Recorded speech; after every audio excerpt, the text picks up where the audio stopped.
Hi everyone, welcome back to Coffee, Books, and Rain. I'm Rachel with my coffee, which I'm just about done with my books and my reviews. No rain, but that's okay. But we are diving into a book that I forgot to look up before I hit record. So, how you doing? No. Atlas of Unknowable Things by McCormick. Oh gosh, where did my screen go? Oh, McCormick Templeman. And this book had so much potential, and we will talk about that. But let us dive into the summary first, and we're going to go from there. It is going to be released October 7th of 2025, and it's got some dark academia vibes with some mystery and some fiction and all that sort of stuff. A little bit of horror, but it's kind of weird. So let's dive in. Now it says perfect for the fans of 7.5 Deaths of Evelyn Hardcastle.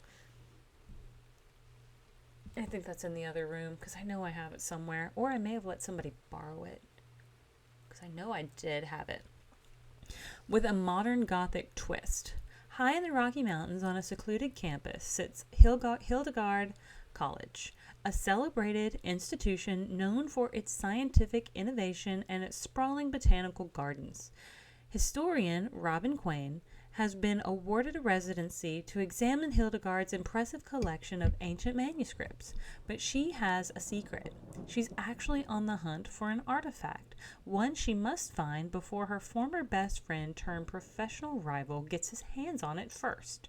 But Hildegard has secrets of its own. Strange sounds echo across the alpine lake, lights flicker through the pipes, and the faculty seem more like jazz-age glitterati than academics. And then there's the professor who holds the key to Robin's research. She vanished suddenly last spring. What exactly did she do at the college, and why does no one want to talk about her? As Robin searches for answers, an unknown source sends her a series of cryptic messages that make her question whether she's the one doing the hunting or whether someone is hunting her. Drawn on a historical, botanical, and occult research and steeped in Gothic tradition, Atlas of Unknowable Things considers what it means to search for meaning in the scientific only to come face to face with the sublime. It is approximately 320 pages in hardcover, and as I did say before, it is due for release on October 7th of 2025. So, this book was interesting, and I'm gonna start with that. Okay, it had a lot of potential, really did, but first and foremost, none of the characters are likable. And I don't think characters always have to be likable, but there has to be some reason for me to keep reading. And honestly, at some points, as I'm listening to this audiobook, which was well done, by the way, I'm not going to discount the narrator in any way. I think she did a fantastic job. The characters themselves, I could take them or leave them. I really, at one point, think I was kind of hate listening because, everybody's kind of a jerk and everybody is so self-centered and, I think you can make a character a jerk but interesting enough to want to see what happens next, but especially when it comes to Robin, there are so many points where she is just accusing people in her own head of lying to her. She is there at this college for nefarious, well, okay, maybe not nefarious, but for reasons she has not divulged to others either. And so she gets so angry when everyone else is also lying to her. And I'm like, girl, is pot calling the kettle black? What? You can't get mad when they're doing the exact same thing you're doing. Now, they're not super enjoyable people, Aspen and Finn and Jorian and, one other girl. I'm drawing a blank on her name. But anyway, I just was like, yeah, these people, they've been at this college either in some sort of academic, role or professorship role or what have you. They are like, they have literally grown up at this college, and she comes in here and she is acting like she can tell them what to do, and she is acting like it, she is so offended that they are withholding things from her or not letting her into certain rooms or things like that. And I'm like, girl, yeah, you're an outsider. um and so I was just like, oh my gosh, get over yourself. And then, so there was also, so Robin also had this best friend named Charles. And they had done some research together. Apparently, she had done most of it, but he had kind of helped a little bit. But they were best friends. They were not in any sort of intimate or physical relationship, from what I can tell. And ultimately, like, apparently he didn't ghost her, but he apparently, according to her, stole the research, published it, and moved on without her. And she was left, like, of course, wallowing in the lost friendship and the betrayal. Okay, fine, fair. That's completely understandable. But, like, okay, grieving your best friend, completely understandable. Like, the fact that you got betrayed and stuff. But she also keeps kind of like, it seems as though every time she kind of remembers back, something is just a little bit different each time. And so I started to wonder whether, like, she was even, like, you had this unreliable narrator, and she was incredibly unreliable in so many points. But yeah, so she walks around this college that seems to be like nobody else is really there. It just seems to be like these four, potentially five people. And I think because there's this guy named Simon who drives her back and forth to like the train station or airport or what have you. And then there's the other individuals who are here as well. And it doesn't seem like anybody else is around. And I'm like, you're a college that's supposedly known for scientific innovation, and there's like nobody? Like, maybe we're in a summer school session, but again, nobody? Wouldn't that be a little strange? Is it a super, super private college where we have a total of like 5 or 6 students in a given year? Because that is also wild. Placing it in the Rocky Mountains felt a little odd because there were so many points that it would have made more sense in Europe.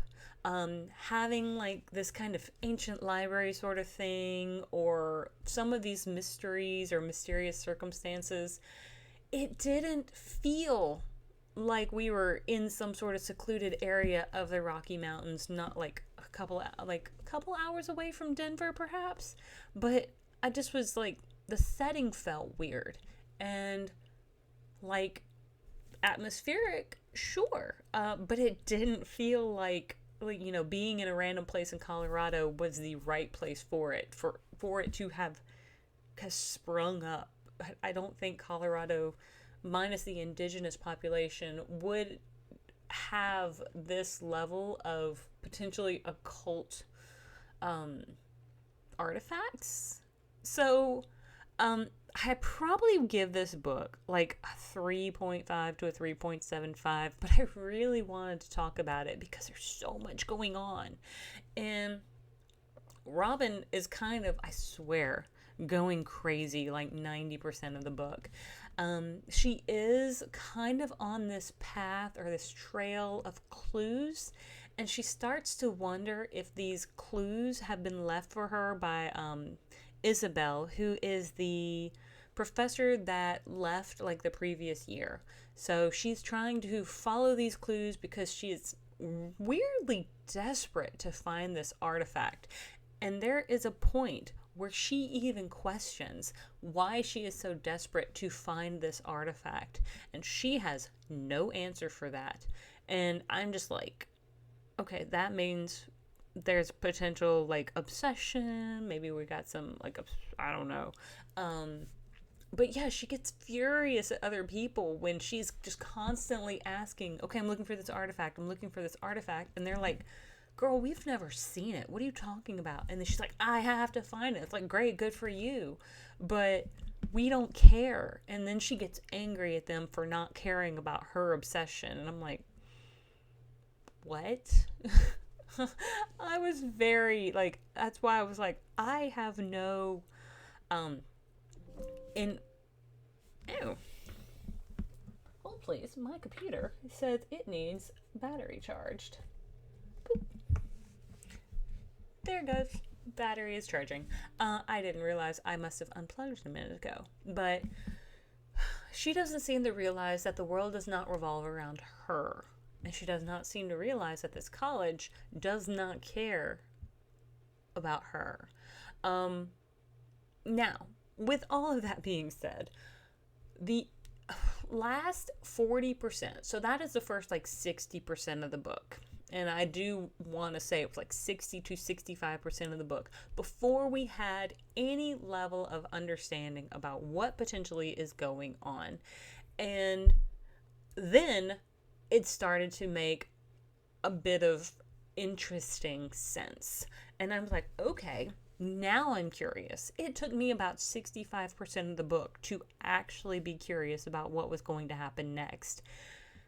I think that's a bit long, but it also switches from dark academia to sci-fi, like supernatural sci-fi.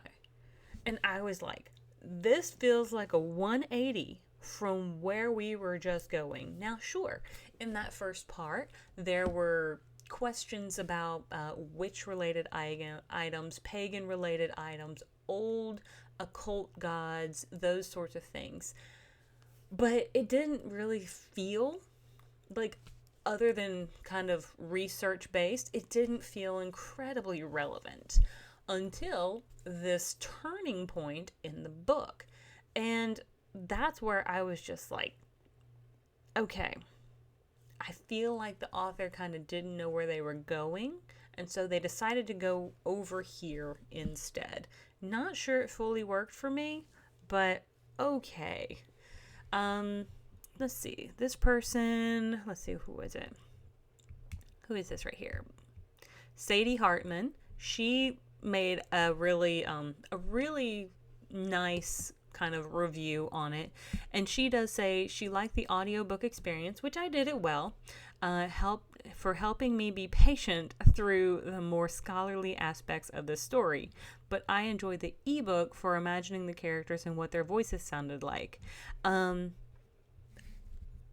didn't read the ebook since I did the audiobook, so I kind of curious and questionable.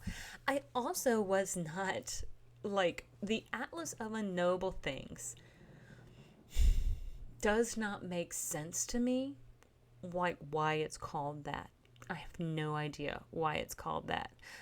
Really, to me, like, I still haven't figured out why we titled it that. I think we could have come up with something a little more relevant to the story. And I think the only reason some parts lingered with me was me trying to sit here and rationalize some of the indirect routes that the author took to get us where we ended up. Now, where we ended up actually was pretty interesting, and how things played out also pretty interesting. But I'm trying not to spoil that particular part because I can see that some people liked it, and I can see that some people did not like it. And so this individual, Erin, she gave it only 2 stars, and I'm only going to highlight this because I thought some of what she said was fairly important. This features a main female character who is invited into someone else's space, then immediately they think they have the right to start breaking into private spaces and nosing all about. My sentiments exactly. I was just like, what the heck? Because this, Erin says, this is the stuff that gets you shot, and you know what? Mind your own damn business. So, kudos to you, Erin, for making that comment, because that's what I was feeling too. It does not go in a predictable path. It does not go in a, I don't think many people would see the shift coming. And when it did, I was like, maybe we should have started with that explanation, or maybe we should have trickled in a little bit more of like how we got there. We could have done it in a sneaky way. We could have made it a little bit more like seamless in our transition, but we didn't. And that was not the path we decided to take. And I think it would have made the story a little bit more interesting. But I thought it was kind of fascinatingly odd. And that's one of the reasons I'm highlighting it. Now, I frequently do not come on here if I don't give a book 4 stars. Now, I here lately have been like doing reviews on books that I would give a 3.5 to a 3.75 to, because I will potentially round that up to 4 stars when I do actually give it reviews on the rating sites that I go on. I am not sure. I have not yet written this review yet, and I'm not sure where I'm at on its rating. I may give it a 3, I may give it a 4. But because I found the overall premise interesting, I wanted to share it, because I think it would do a disservice if I just left it off the table. I don't know. I guess I will leave that up to whatever you guys think and see what you have in, like, what thoughts you have in your mind. But at least I've put it out there for you guys to consider, and you have to let me know what you think. Honestly, it could be like a hate read for some of you, and it could be a really fantastic read for some of you, because I do see, when I look at the 206 reviews, about 10% are 5 stars, which not bad. And then if I calculate in the 4 stars as well as the 5 stars, that's about 48% of readers have given it 4 to 5 stars, and that's pretty high. I mean, again, we've got a couple people who really didn't seem to like it, and I think that counts for those 1 and 2 stars down below, but it does seem like most people were around about the middle. Looks like the 4 stars and the 3 stars are fairly even. And, you know, I think I'm right in there. I don't know where I'm going to go with my review, like with my rating yet or not. But with all of that being said, thank you so much for joining me on this journey. If you have not liked and subscribed already, I hope you'll consider it. And I will see you all on the next page. Have a great one.